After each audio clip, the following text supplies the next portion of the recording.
میں ہمیشہ دوستوں سے کہتا ہوں کہ پوری دنیا میں لوگ جو سیاست میں آتے ہیں، برطانیہ لے لیں، امریکہ کی مثال لے لیں، یورپ کی مثال لیں، اور میں ان کو ذاتی طور پر سب کو جانتا ہوں کیونکہ میں نے اپنی زندگی کے 30 سال برطانیہ کی، یورپ کی پالیٹکس کی ہے۔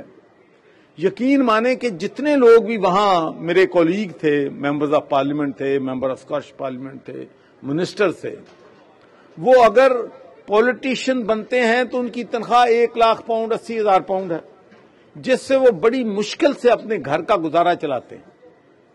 لیکن اگر وہ باہر کہیں جاب کر لیں تو $500,000 پاؤنڈ لے سکتے ہیں، 5 گنا زیادہ کما سکتے ہیں۔ لیکن وہ اس لیے پالیٹکس میں آتے ہیں کہ پالیٹکس کو وہ عبادت سمجھتے ہیں، وہ دوسرے لوگوں کی زندگیوں کو بہتر بنانا چاہتے ہیں، وہ اپنے ملک کی ترقی چاہتے ہیں، ملک کی پراسپرٹی چاہتے ہیں، ملک کو آگے لے کے جانا چاہتے ہیں۔ اور بڑے دکھ اور تکلیف کے ساتھ میں یہ بات کہہ رہا ہوں، کیونکہ آپ سب پڑھے لکھے لوگ یہاں پر بیٹھے ہیں۔ پاکستان میں ہم نے سیاست کو تجارت بنا لیا۔ ہم کہتے ہیں کہ 10 کروڑ لگانا ہے، 20 کروڑ کمانا ہے۔